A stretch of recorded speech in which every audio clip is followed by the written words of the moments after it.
refresh their screens.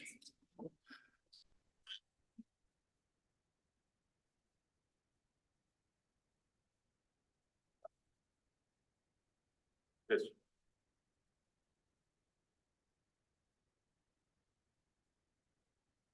Okay, welcome everyone. I'm Trustee Sigurdsson. I'll be the acting chair today. Our chair, Sandy Nemeth, is online. She's ably representing Manitoba at the Canadian School Board Association meetings. But she's so diligent that she's even checking in when she's not here. So she's online, and we also have Trustee Turner online, and we have regrets from Trustee Semenyo. So we always begin by the call to order. May 7th regular meeting of the Louisville School Division Board of Trustees, call to order. LRSD land acknowledgement, in all our meetings with the land acknowledgement. The Louisville School Division brings together a community of schools in the traditional land of the Anishinaabe, Innunanak, and Dakota. Our division is located on the natural homeland of the Red River Métis. Recognize that Manitoba is also traditional land of the Anishinaabe and Dene. We respect the treaties made on this land and acknowledge the harms and mistakes of the past and present. We dedicate ourselves to authentic alliances with Indigenous communities in a spirit of reconciliation and cooperation. We welcome all of you and everyone participating in our hybrid meeting. Board meetings follow a formal structure where the work of the board is conducted in a public setting that gathers parents, students, staff, and other community members. As acting chair, it is my duty to preserve order and decorum at all times. All in-person and verified virtual attendees are reminded to observe the procedural bylaws and engage in a respectful and orderly manner. We'd like to remind everyone there's a 15-minute public question period at the end of each meeting. Verified virtual participants and verified in-person participants can bring forward questions for clarification regarding items that are on today's agenda. If your questions are not related to today's agenda, please reach out to the division by emailing us from our website. Finally, please be aware that audio recording our board meetings, we audio record our board meetings for accuracy, and that a link to the live stream of the meeting we made available to the division's website. Unless otherwise approved, any photographs, personal recordings, audio, visual, or otherwise are not permitted. The affirmation, we also start our meetings with the affirmation of our vision and mission. Our vision is for all members of our community to excel as caring, confident, capable, and resilient lifelong learners who contribute to a democratic, sustainable world. Our mission is to provide a safe, inclusive, and engaging environment where personal and collective learning are valued. Each one of us reaches our full potential. Our first item on the agenda is the approval of the agenda and minutes. The approval of agenda for the regular board meeting, May 7th, 2024. That the May 7th agenda for the regular meeting be approved. I'll need a mover and a seconder to that, please. Gary or Trustee Olichuk. All in favor? On the voting.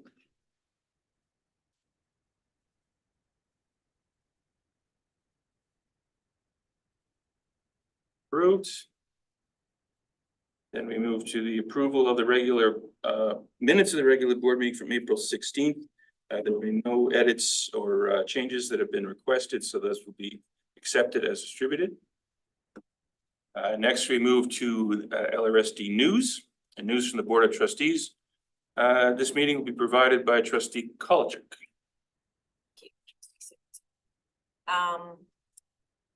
So for the last few weeks, I've been out of town, so I've been living vicariously through the chair, Trustee Nemeth, as she continues to ask me to attend events with her, and I am unable to as I'm in a different province. But she's doing a good job attending all these events, I would just say, posting about them. So she was able to attend multiple events in the division, which I wish I could have attended. One was the Shamrock School put on a great production of Beauty and the Beast last week.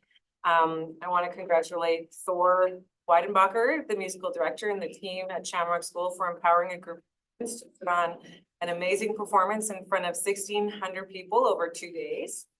There was also the annual Curathon at the Louis Riel Arts and Tech Center, which was held last week. There was baking by the culinary students that was available for purchase, as well as esthetician services that you can book for manicure, pedicure. This is an annual event, so make sure that you catch it next year if you haven't been able to attend before. The team does a great job with their pedicures and manicures, and there's usually lots of great food to buy, sweet and salty. The LRSD students displayed their artwork at St. Vital Center in April, providing the community an inside look at the creativity of our students and our teachers. And if you haven't heard yet or seen the postings on social media or through the email updates from your schools, there's an upcoming honors band concert. They will be hosting a Song of Hope charity concert this upcoming Thursday at the Dakota Collegiate Gym at 7 p.m. And tickets are $5 at the door, with all profits going to Cancer Care Manitoba. I also want to congratulate Karen Duffield, the principal at Shamrock School, for being recognized by the province as this year's outstanding school leader. And also Rachel Robinson, a teacher at Victor Mason, being recognized by the province as this year's outstanding new teacher. And finally, congratulations to all the badminton players that participated in provincials this weekend in Winnipeg. There were many close matches and great wins for LRSD. Thank you very much. Questions on that? Trustee Kolachek, we now have news from the senior leadership team, and Assistant Superintendent Cormack will give us that. Wonderful news from the Manitoba School Library Association. Our very own Brett Hollis has been recognized as the 2024 MSLA Outstanding Teacher Librarian of the Year. This annual provincial award honors a practicing teacher librarian who's making an outstanding contribution to school librarianship in Manitoba. Brad is being honored this year for the high caliber of his work, commitment to professional development, and demonstrated leadership at both Darwin and Victor Webb schools. From our Nelson Mack family of schools, which includes Nordale, Archwood, Marion, and Nelson Mack. They had a powerful day of learning on Friday, May 3rd, in collaboration with community partners in both divisional and school-based teams. Staff from all employee groups selected different activities from a list of 9 available experiences. As a family of schools community, they continue to challenge themselves to build culturally responsible learning activities, support and honor our diverse communities. Next steps include the co-creation of land-based learning action plans that are connected to school goals and the divisional MYSP. Over to Highbury. Highbury Schools GSA, led by teacher Hannah Weber, began their GSA Alliance this spring.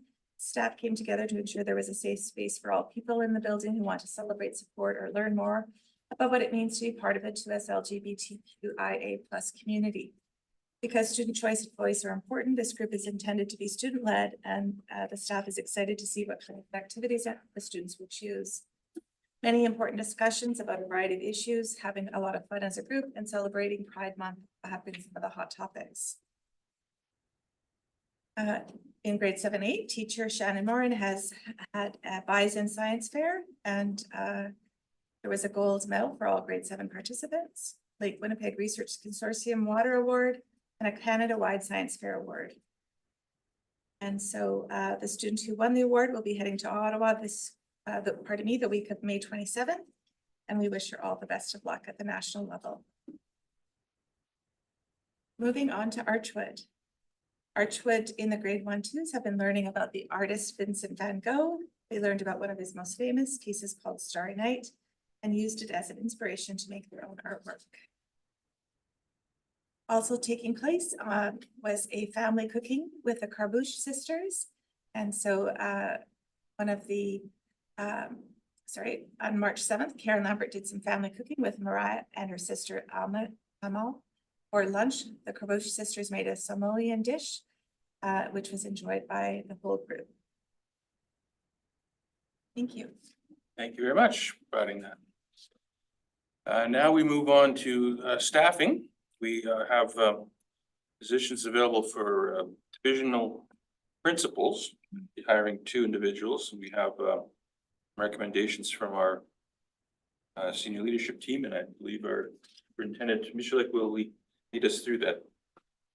So we've had 2 vacancies for some time now to fill, and we are recommending Nicholas Kelly to be appointed as one of those divisional principals. Nicholas is a long-standing employee, teacher, vice principal, principal in the school division. So he's been a vice principal and a principal in several schools, elementary schools, high schools. And we believe that he's at a place on his journey of leadership to take on this opportunity. And we are recommending Mia Gunther, who is not an LRSD employee. Mia at present is the CEO of the Knowles Center. And prior to that role and those responsibilities, Mia has also been a teacher, but is also a certified therapist, and has worked in school administration as a vice principal and a school principal. And so we here again believe that Mia is at that place on her journey, her professional journey, and will bring to LRSD experiences and gifts that will enhance the work that employees in LRSD offer schools, employees that are in the board office. So for the public, online and in the room, these two divisional principals essentially are responsible for guiding the work of clinicians, psychologists, social workers, occupational therapists, speech language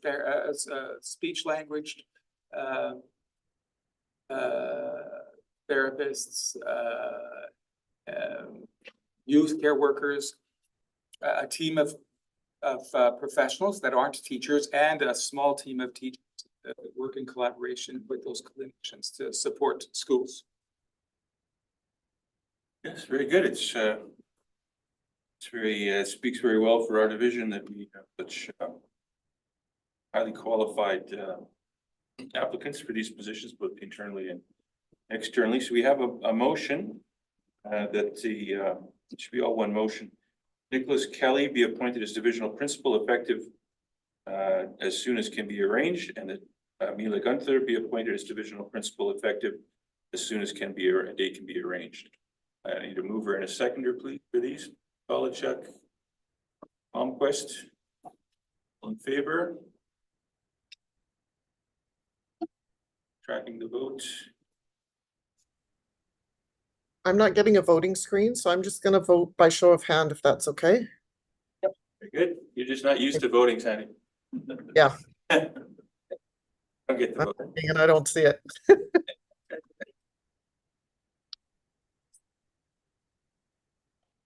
Inside joke, the chair doesn't vote. Yeah, I get it. Fine. Just in case. Gotta read the room. So that's passed, I see, and we still have it on my screen though. Vote closed, okay. Next, we move another one to the Summer Learning Academy. Business Superintendent Cormack will provide context for proposed board motion to appoint principal and vice principal of our Summer Learning Academy.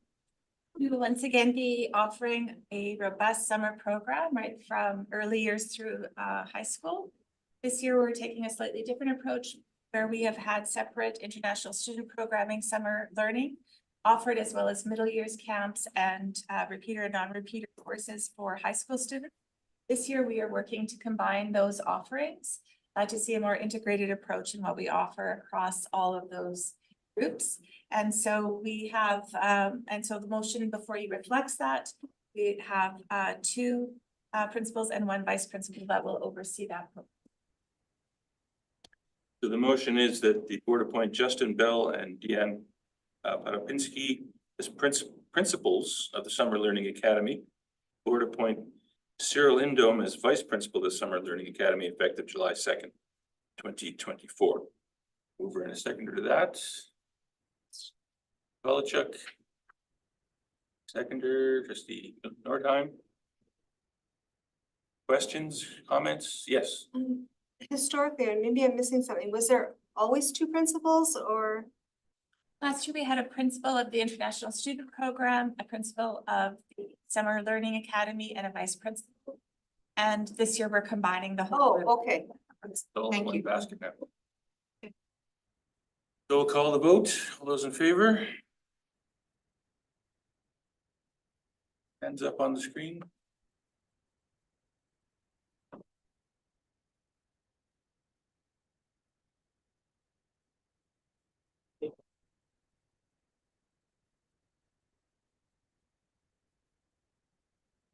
Thank for trustee Nemeth. Just give us verbally, trustee Nemeth. Voting in favor, sorry. Thank you. That is passed. Congratulations to everyone. Then we have a principalship at Minnetonka School. Superintendent Michalik will provide context for that board motion. Yes, Lisa McClellan Bowes is vice principal at HS Paul School at the current time. Lisa has been has served as a vice principal in a few schools and is at a place here again in her career that this opportunity to lead Minnetonka School is going to have her have the opportunity to bring the knowledge and experience gained over many years to this school community. Very good. So the motion is that Lisa McClellan Bowes be appointed principal at Minnetonka School effective August 1st, 2024. Mover and a seconder, Guerrier, seconder, please, just an Nordheim. Questions or comments on this vote? Call the vote. All those in favor? Trustee Nemeth in favor. I suppose I'm supposed to say all those opposed. I think we've got all the votes. So that passes. Congratulations to Lisa, if she's on the line listening. And we have some vice principal transfers. Assistant Superintendent Jean-Paul will provide context for the proposed board motion. Due to the increased enrollment at Windsor School as a result of some of the reorganization, that school will now have a vice principal appointed to it. And so Dulcie Creighton is who we are proposing being transferred from École Sage Creek School to Windsor as vice principal. So the motion is that Dulcie Creighton be transferred as vice principal to Windsor School from École Sage Creek School effective August 1st, 2024. I have a mover and a seconder. Olichuk, trustee Almquist. Questions or comments on this? Again, call the vote. All those in favor? Looks like everyone. Everyone. Yeah, trustee Nemeth in favor. Sorry, I've got my camera on. I'm just assuming you can see me, but in favor. No, don't think we can see it from here. Okay, that's fine. I'll keep doing it verbally then. Okay. So that motion is carried again. Congratulations to Dulcie. We have another personnel update vice principal appointment. And this one, again, Assistant Superintendent Jean-Paul will provide context for this motion. Given that the board has passed the previous motion, that creates an opening at École Sage Creek in a vice principalship. And so we would like to propose Ifeteo Aremu as vice principal of École Sage Creek School. You. Mover and a seconder. Oh, sorry, I should say having posted motions that having posted motion 2023-087. Ifeteo Aremu will be appointed as vice principal of École Sage School effective August 1st, 2024. Mover and a seconder, trustee Kolchak, trustee Guerrier. Questions or comments on this? Call the vote. All those in favor? Trustee Nemeth voting in favor. Good, looks like that has been approved. Congratulations. And then we have another personnel update. It's a comment of clinical supervisors. Assistant Superintendent Jean-Paul provide context to this motion. So we have 3 different clinical supervisor positions that are all 3-year secondments. 2 of those 3 positions are up, which is why we are bringing forth the motion that Alex Panuta be appointed supervisor of well-becoming and Lisa Tuck as supervisor of developmental supports. Good, so the board motion will be that the board approve the secondment of the following for a 3-year term at Article 4.02C of the collective agreement between Louisville School Division and the Louisville Teachers Association effective August 1st, 2024. Alex Panuta as supervisor of well-being and Lisa Timchuk as supervisor of developmental supports. Mover and a seconder to that. Trustee Garrier, Trustee Palmquist. Questions or comments on that? We're really hiring a lot of, we're getting a lot of business done here for the next year.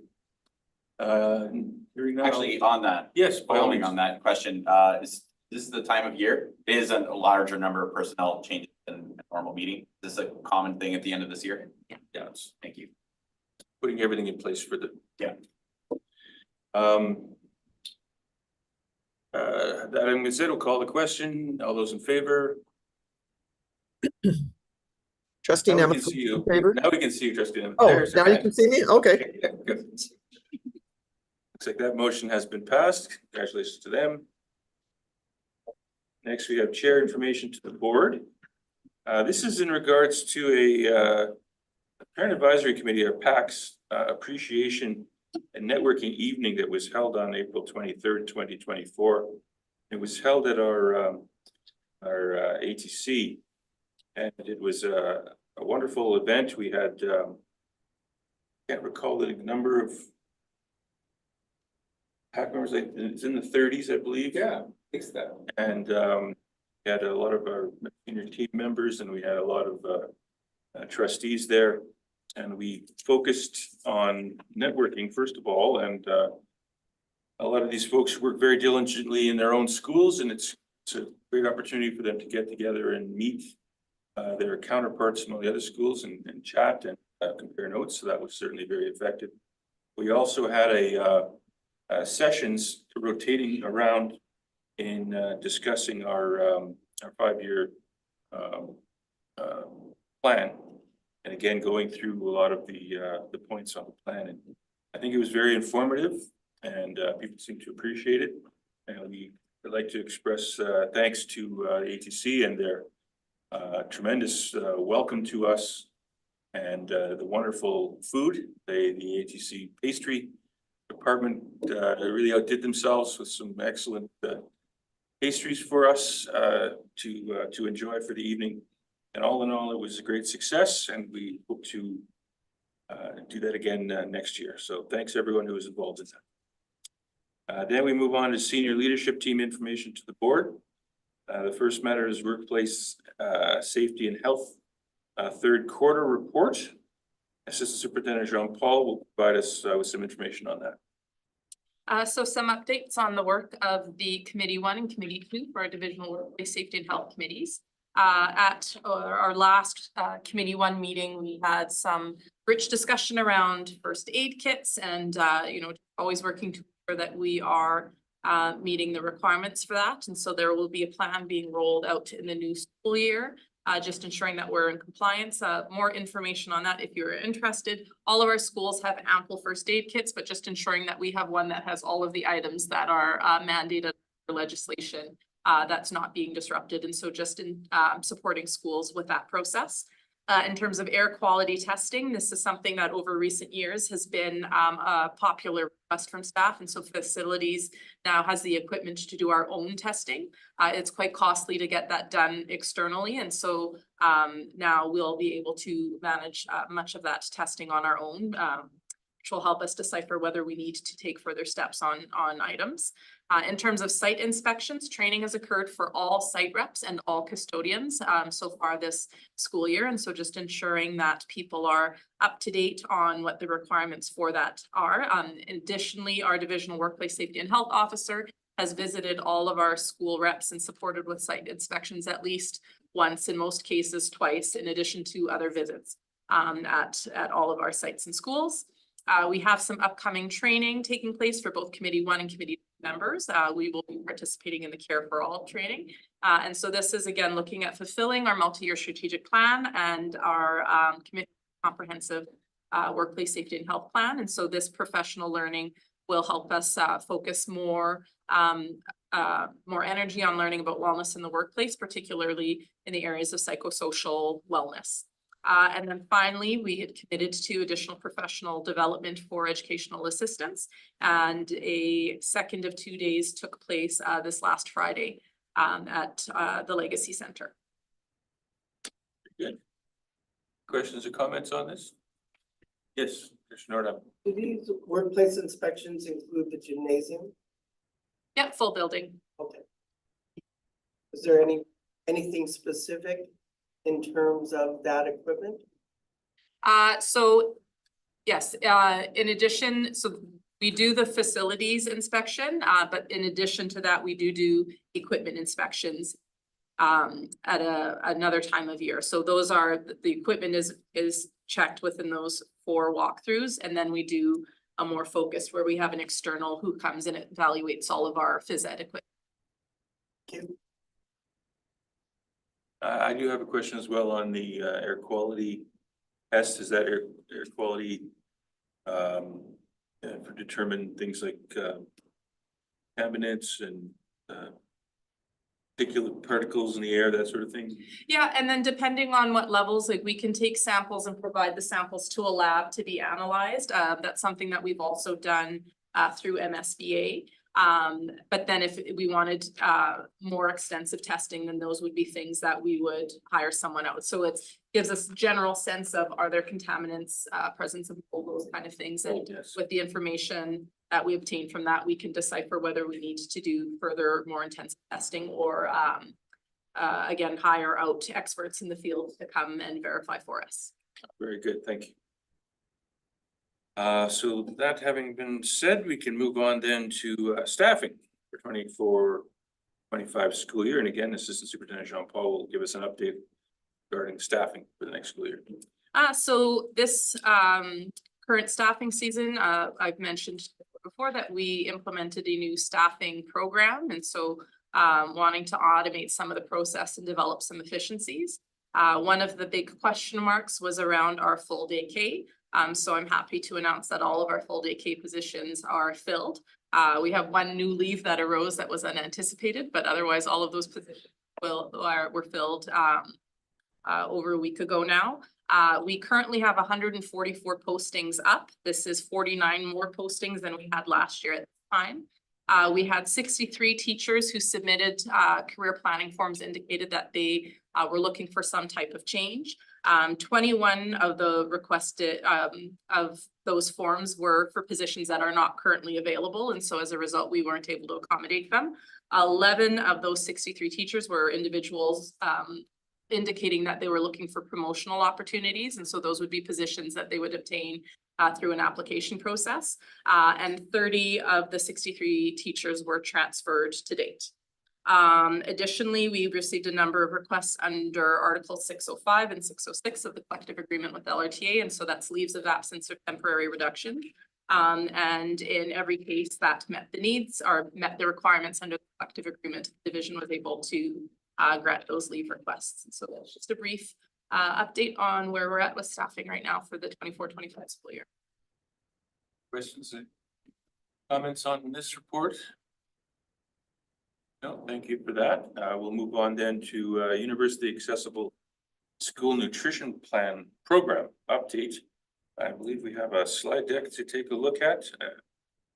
Turn over to Superintendent first. Yeah, I'll just observe a few things before passing it on to Secretary Treasurer Rudnicki and Superintendent Cormack.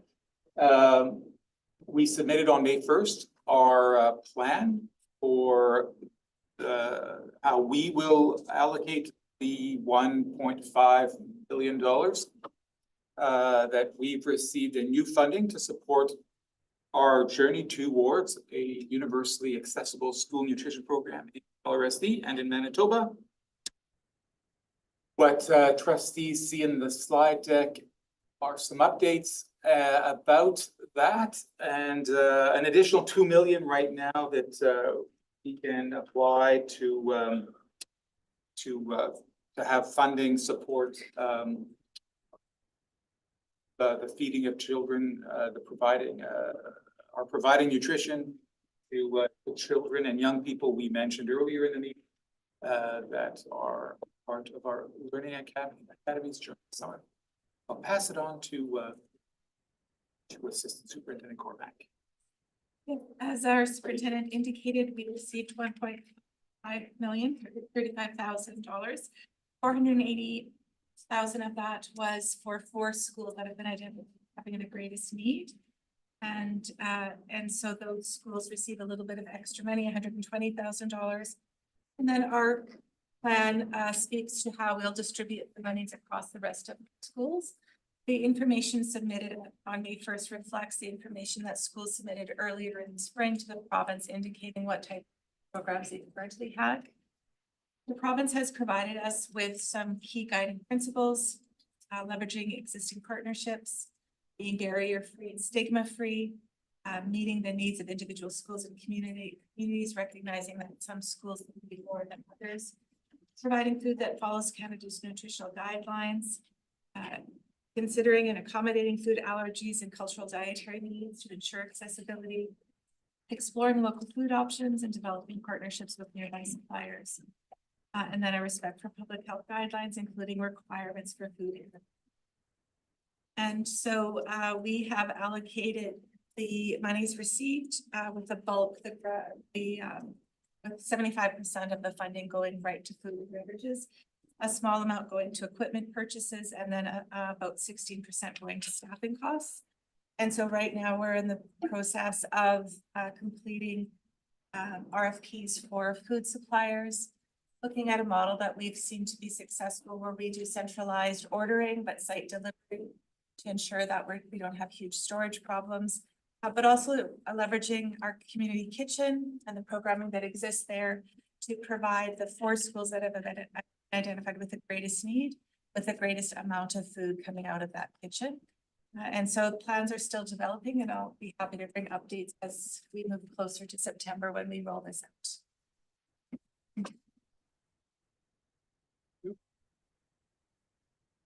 Else?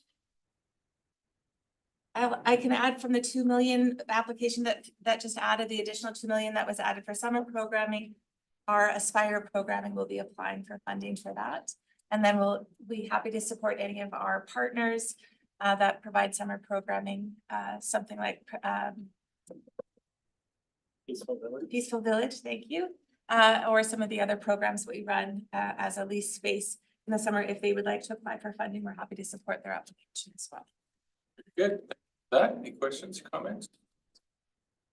Valuable program. We move then to the Frontenac Community School Partnership Initiative.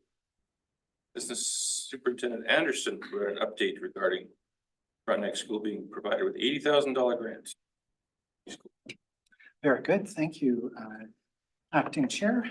So you stole the thunder. It's $80,000 in grant Want to bury the lead. received from the provincial government, and this is in the context of the Community Schools Program.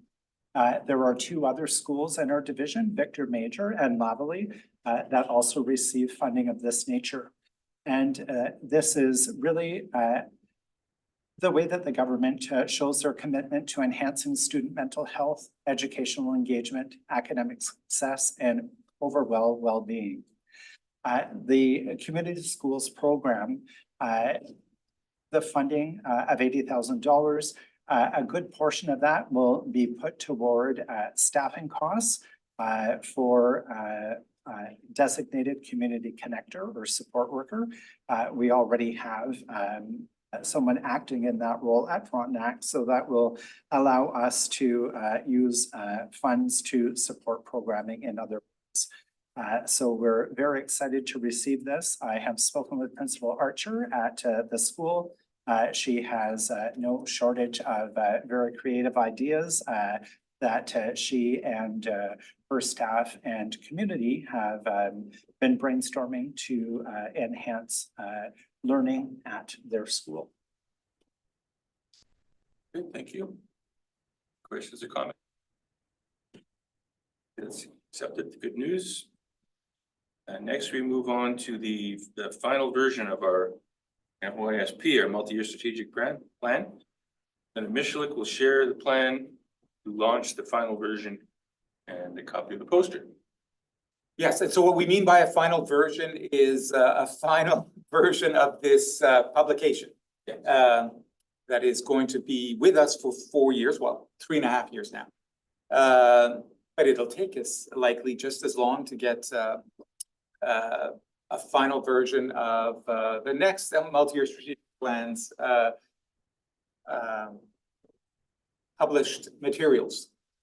So you adopted a plan in June, and the plan has been on the website from that time of adoption, and we've been busily enacting the plan.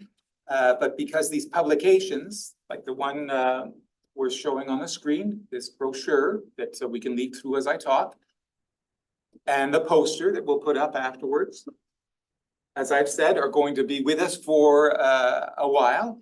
We felt it really important to take our time in crafting the materials and leveraging that co-creation of these publications with staff and students to be also a way of engaging with the multi-year strategic plan, getting to know it,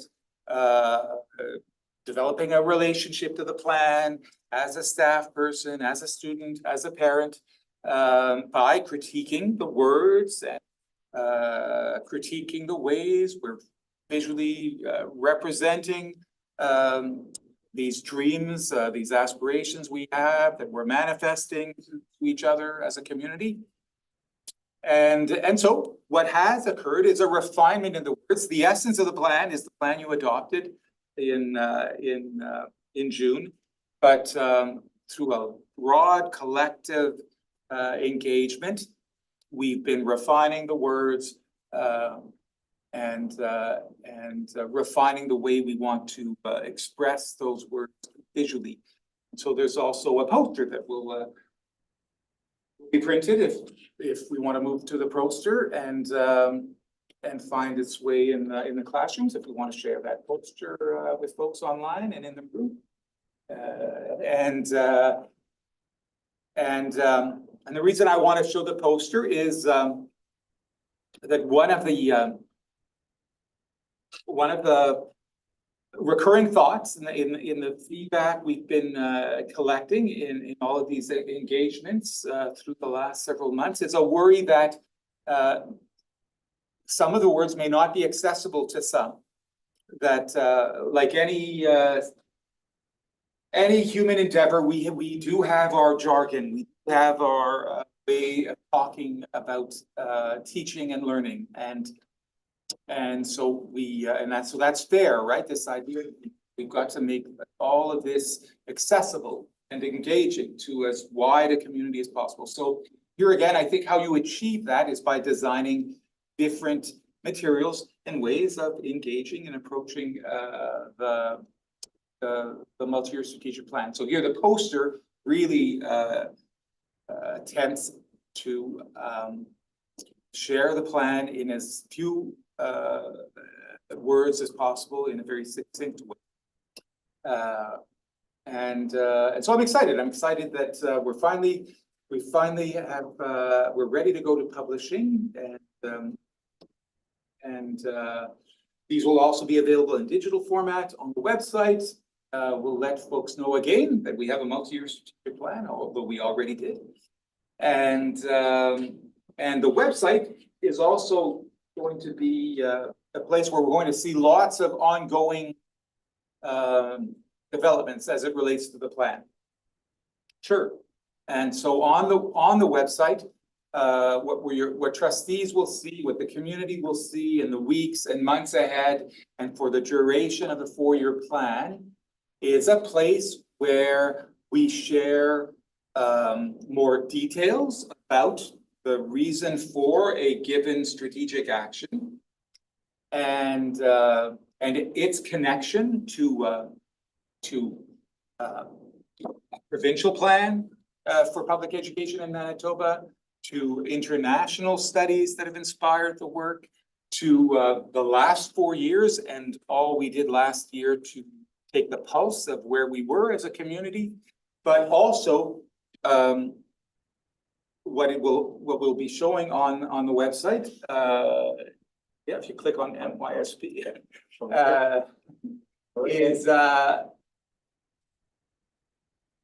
will be more details about the given strategic action and the change that we're seeing relative to that action, the impact it's having, the measurable impact it's having in the school community. And so it will, this page will interact, and there will be more than just one page, will also interact with the data hub. So if we go to the top of the page and we look, there's also in development, we talked about this a while back, is making data readily available to the community, accessible to the community, and making the connection between the data hub and the board, the school divisions, the communities, multi-year education. There you have it. Very good, very impressive, and this will be available in print and digital form. Anyone have any further questions or comments about our new strategic plan? Data strategic plan? Very good, thanks. We'll move on then to the ethnocultural survey. Assistant Superintendent Cormack will share an update regarding this. Today, we launched our 2024 staff ethnocultural and diversity survey. And so, as you will recall, this survey reflects the work we've done with our student and family community around better understanding the community that we serve and in support of Strategic Action 4.6 and fulfilling the aspirations of the employment equity policy to work to ensure that our employees see themselves and represented in our organization. And so we recognize that that diversity is our strength. And so we've asked all employees to complete the survey by May 24th. And then, as we've done in the past, we'll share out that information. Good, thank you. Questions, comments? Yes, Sterling. I did the survey today and I just want to say it was well written, it was concise, it was easy to do, so thank you for that. Great, thank you for that feedback. And thank you for completing it. And so It was a good reminder to everyone around the table to complete. So thank you for that. And then that moves us to, again, Assistant Superintendent Cormack, the accessibility plan. So the Accessibility Working Committee met today for our final meeting of the year. I want to take this opportunity to thank the members of the committee who've worked throughout this year to forward our organization's response to Accessibility Manitoba's regulations and standards. So thank you to Jeff Anderson, Ron Cadez, Karen Duffield, Leanne Gregoire, Clark Hagan, Shelley Hopper, Doug Kyle, Dwight Lavalley, Jay McGurran, Jordana Milne, Mark Rosales, and Lisa Timchuk. You'll notice across those names are representatives from many employee groups, and that is the point of this committee to bring together people with a variety of perspectives to think about accessibility across the organization. And so some information to share from today's meeting. We reviewed a recent memo from the Deputy Minister of Manitoba Education and Early Childhood Learning, informing us that we don't have to rush to put in place training this spring for the information communication standard that came into effect May 1st, that we have the year of 24-25 to do that. You will recall that I've previously shared that we have purchased a learning module to integrate into our current LMS that will allow us to train and track all employees in furthering their understanding of their responsibilities to be compliant with that standard. We've also determined today that we would move forward with the development of an accessibility training development team accessing members of the school and classroom support team to use a trainer module model to bring forward some of the key aspects of this latest standard that does have implications for teachers, for employees across the organization as we move forward. And then the final item is the development of an information campaign about accessibility, really starting with why accessibility matters, what it means for each of us in our role, and then the training resources. So those were the three components of our meeting today. And then in September, we'll put a call out for any members who'd like. Thank you. Again, questions on ability report? Hearing none, we'll thank you and we'll accept that. We then move to number 7, correspondence. School board correspondence received. And I understand trustee Nemeth had wanted to highlight one of the pieces of correspondence involving Terry Fox. Is that correct? Yeah, thank you. Folks, if you scroll down to the very last document that is in that package of correspondence, there's a letter from the Terry Fox Foundation that recognizes the Cole Julie Riel and Samuel Berlin School as number 20 and 25 in the top 50 fundraisers in the elementary division. And Louis Riel School Division has a long history of activities related to Terry Fox Day and supporting the foundation in terms of raising money. And it was a really nice letter to get. And I wanted to ensure that everyone was aware of it and that we just pointed to these two schools and the students and the adults that supported them to be able to reach this milestone. So my congratulations to all of the kids there. Very good. Thanks for pulling it out to highlight it. Mhm. And with no other comments, we will accept the correspondence sent, the correspondence from the MSBA, our correspondence received. That brings us then to action items. Number 8. The first one is about enhancing equity in transportation. Assistant Superintendent Anderson will give us a bit of guidance here. Yes, thank you. We have 2 areas of our school division that are not well served by public transit or not served at all.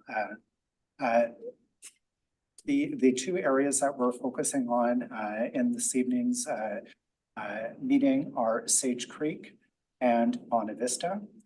Bonavista is the area immediately south of Island Lakes, and currently no Winnipeg Transit routes operate in that area.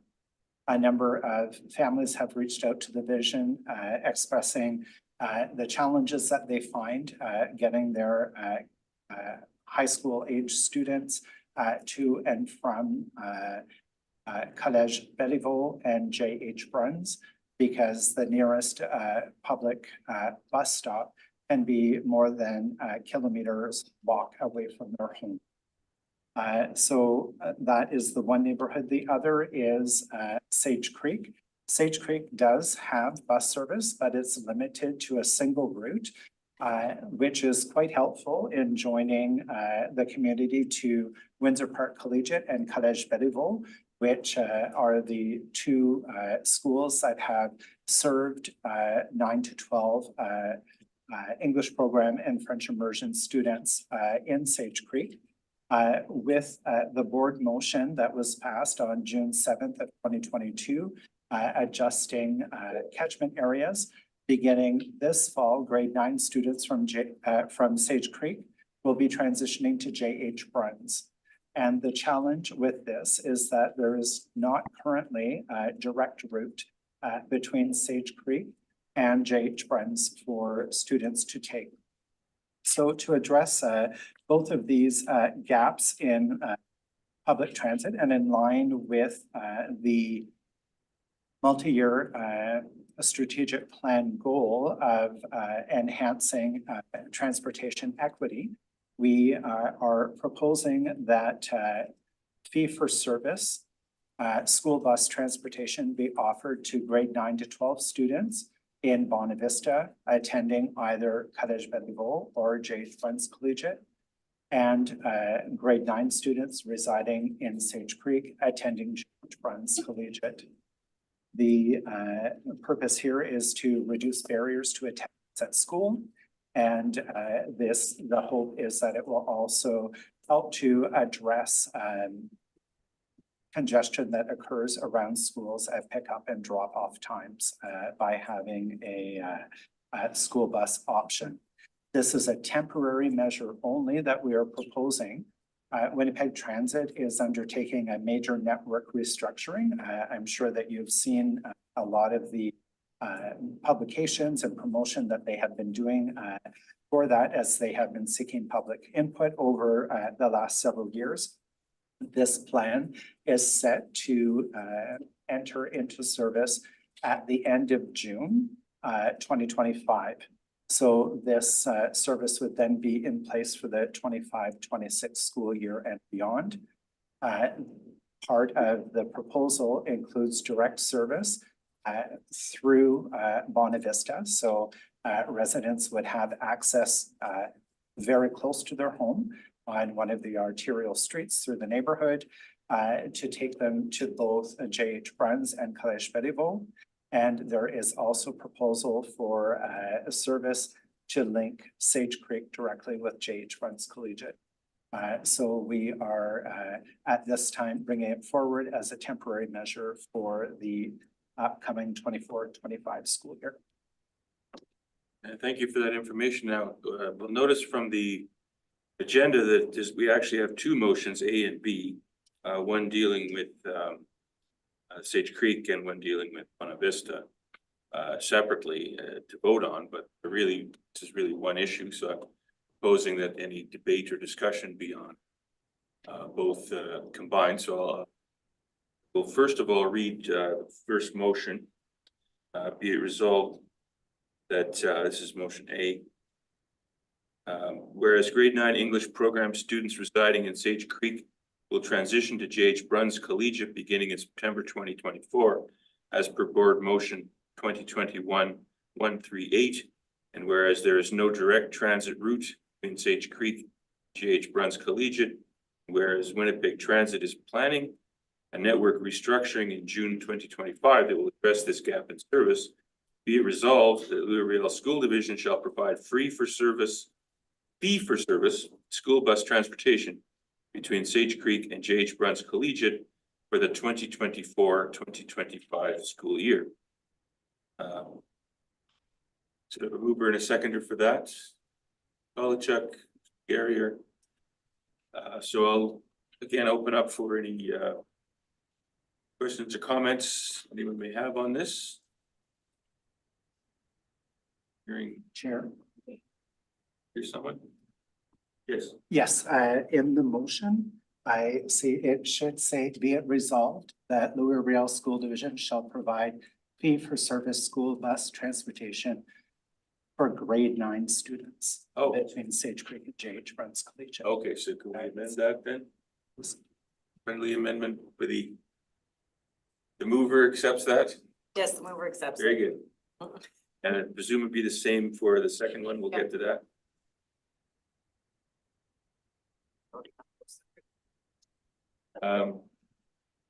So any discussion?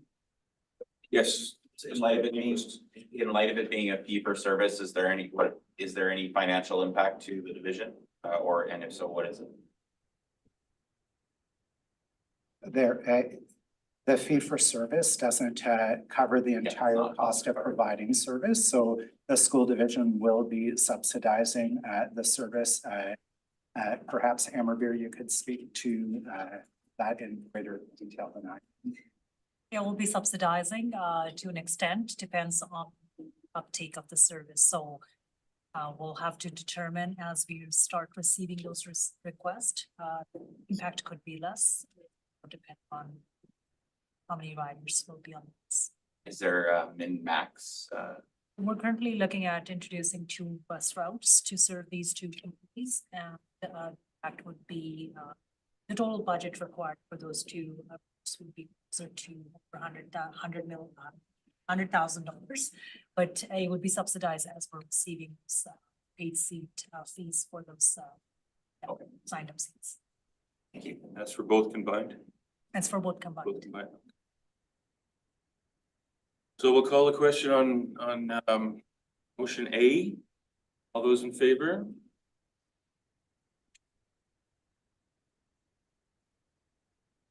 That motion is passed, I believe. Did I miss someone? No? Gonna move on to motion B. Is whereas no public transit routes provide service to Bona Vista. And whereas Winnipeg Transit is planning a network restructuring in June 2025 that will address this gap in service. Be it resolved that Louisville School Division shall provide fee-for-service school bus transportation between Buena Vista and J.H. Bruns Collegiate and College Belleville Collegiate for grades 9 to 12. Grade 9 to 12 for the 2024-2025 school year. And again, I'll need mover and a seconder, Palmquist, Palichuk. I still have a voting screen here, so. Fresh. I'll call the vote. All those in favor? Oh, you have a question? We just, Yes, as you read out the language. Yes. Just wondering, the phrasing will address the problem, is planning that will address this gap.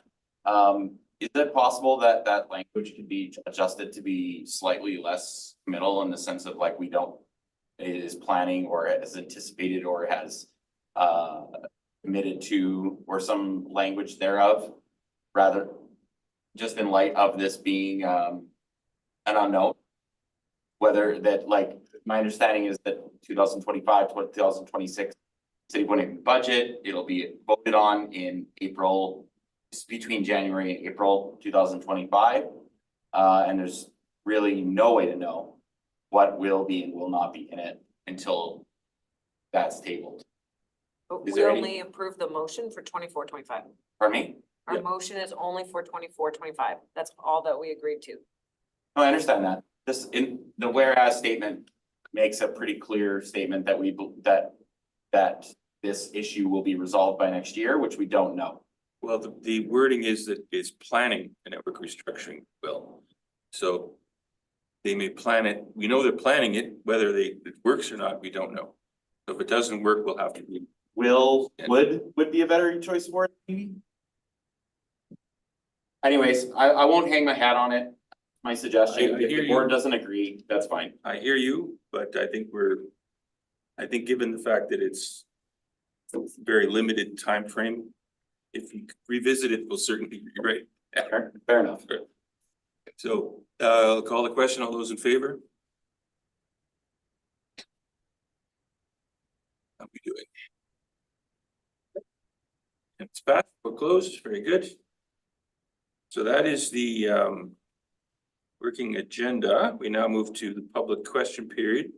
We've arrived at the question period with verified virtual participants, verified in-person participants can bring forward questions for clarification regarding items on today's agenda.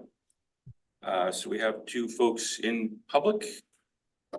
You're good to go. You, sir, Should I start? you have a question? I do. All right, very good. You are, I'm Robert Beatty. thank you. Okay, so thank you very much, everyone, for having me today. My name is Dr. Robert Beatty. I'm a childhood brain development researcher and parent of a student or students at Island Lakes Community School.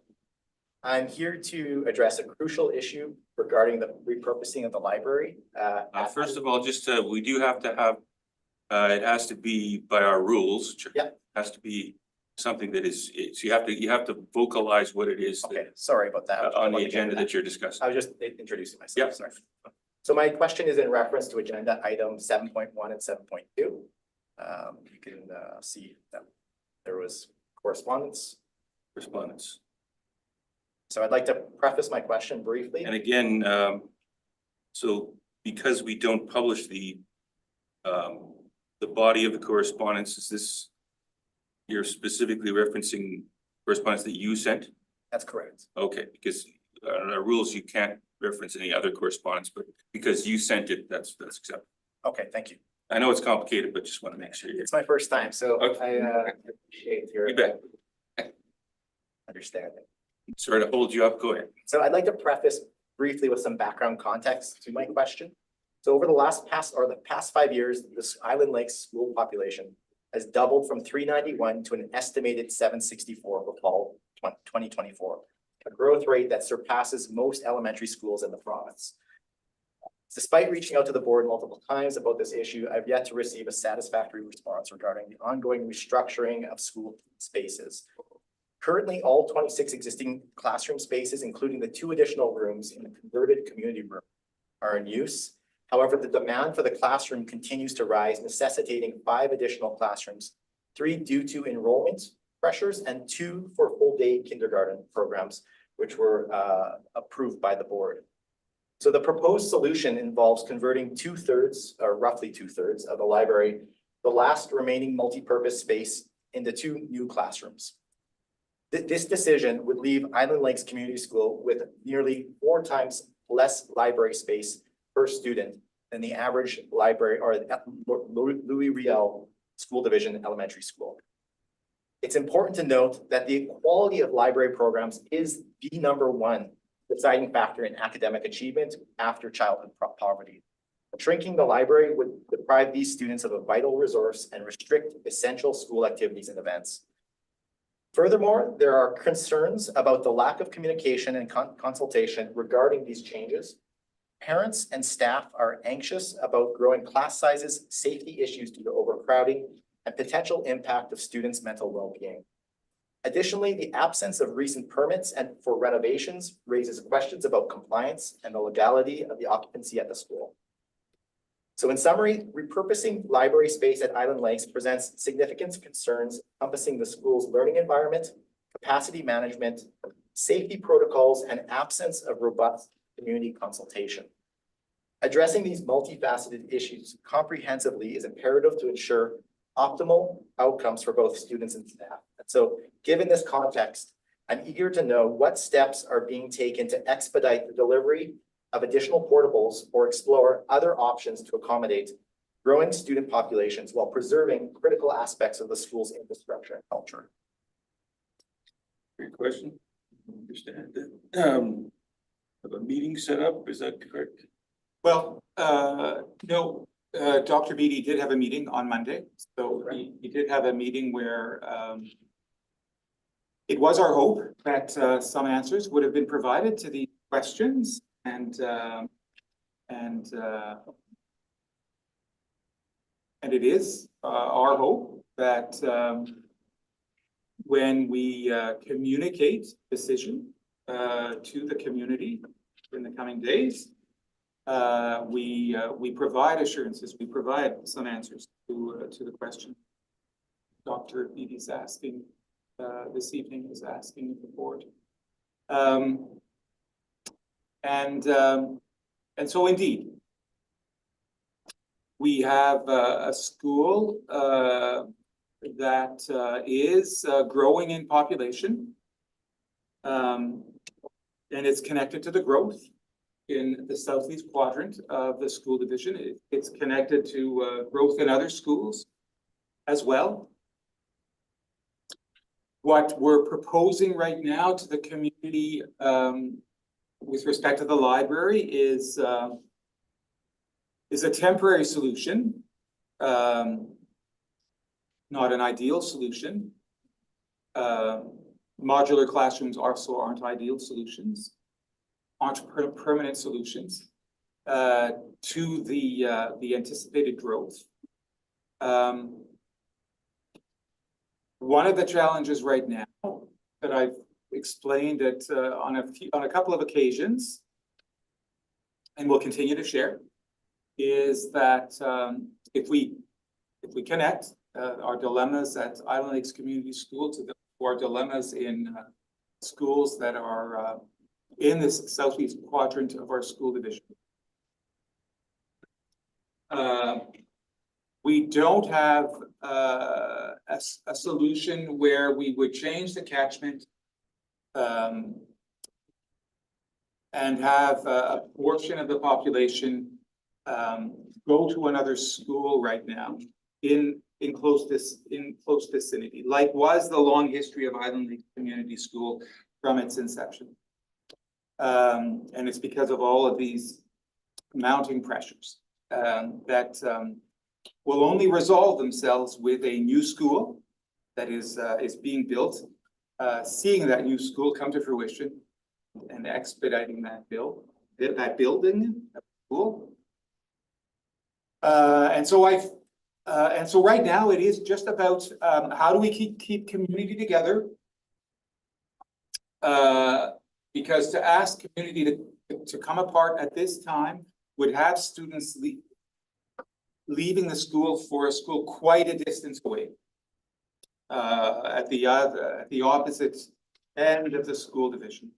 And so in the communication with the community, hopefully I will be comprehensive in the communication. We will be, I want this not alone putting together these messages, we will be as comprehensive in our communication.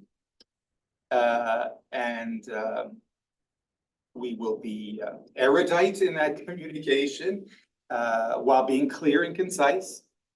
And what I will observe is the meetings. I know that the meetings we've had with you, Dr. Beatty, and 3 other parents that have been very engaged have been very helpful in continuing the dialogue, having us listen carefully to concerns and the needs of community, and being humble in our listening and attentive and so my hope is, because I know this to be true, these meetings that we've had, that I've had with the larger community, with representatives from the parent association, and these very these meetings that you've had with colleagues in LRSD and with partners from LRSD, architects that work with us. All of this journey of communication for me is helping me. It is helping me, hopefully again, do a better job of communicating and reassuring on behalf of LRSD, on behalf of the board, on behalf of the senior leadership team. These solutions that none are ideal. The ideal solution for Island Lakes Community School would be that point in time where demographically we will find a school in relationship to a community not having to contend with the pressures of enrollment, not only in its community, in the community it serves, but in communities in proximity where we are really challenged to convincing ourselves at multiple levels of government that we need to do a better job by the community in building infrastructure in a timely way. Yes. Could I, first of all, I'm Irene Nordheim. I just want to thank you, first of all, for the positive support for school libraries. It's, I'm going to tell you, from our vantage point, this division has done more for school libraries than any other division in the province. And that we have more teacher librarians and more support for that. So your support in that vein is applauded by all of us. If it was not a short-term solution, there would be nobody who would be supporting that idea. It's, as Christian has stated, short-term, with the idea that literacy supports will be emphasized throughout the school in different ways for a short period of time. But coming back to the importance of that, I don't think anybody disagrees with you, and it is hugely important that we have that support from the community for something that we know is incredibly important for our kids. So I thank you for that. Thank you, trustee Nordheim. I just want to see, I think I can speak for the board that we thank you for coming respectfully, bringing your views to us. Appreciate that greatly. We understand that it's challenging. We have difficult decisions to make, facing a lot of pressures on a lot of fronts, and a lot of the decisions that are unpopular with some people, and we get that, and we understand that. We're trying our best, and we have heard you, and we will certainly listen, and we'll certainly take it into account in any way that we can. I can't guarantee you'll be happy, but we certainly appreciate your coming, and we certainly are listening and taking on board what you're telling us. Yes, Mr. Thomas. And just might add sort of one final thing with respect to your final question about the portables, and I don't know what I can and cannot say vis-a-vis our agendas and so forth in discussions with the province. But my understanding is that I am not in a position to provide any details comfortably, but that discussions with the province around obtaining those portables on the earliest possible timeline are ongoing. I wouldn't be comfortable saying anything beyond that, but suffice to say that there's been a lot of work that's been happening towards that. And I have full confidence in the administration of the division, in them continuing to push that forward as fast as possible. Yes, thank you for that. All right, then, anyone? Yes, we have Online question? Candace Roberts, who has a question online. Candace, can you be put on, or? Hi there, can you hear Oh, me? there you are. Yes, thank you. Hi, I see sorry, your my little little hand guys. there now. Yeah, I don't really know how to follow that. That was really great. I don't have a question as much as I just wanted to say thank you so much for having me. It was such a good meeting to be at, very uplifting. And I loved your poster of the multi-year strategic plan, by the way. I noticed that you had a picture of Mo on there. And I don't know if you're aware, but we just found out yesterday that he had passed. So seeing him on there just really warmed my heart. Thanks for letting us know. Thanks for opening that up. We're very proud of that poster and that publication. I especially like the interweaving of the braided sweetgrass theme, and I'm hoping that you appreciate that as well. I appreciate all of it. I think it's just been very well done all around. Wonderful. We're very happy to hear that. Any questions or comments on that? No, just thank you. Thank you again for having me. Great. Come anytime. Anyone else with a hand up? And No, I was the only one. we're good. All right, then. Thank you very much. I think our meeting is adjourned till 2 weeks. Thank you very much, everyone.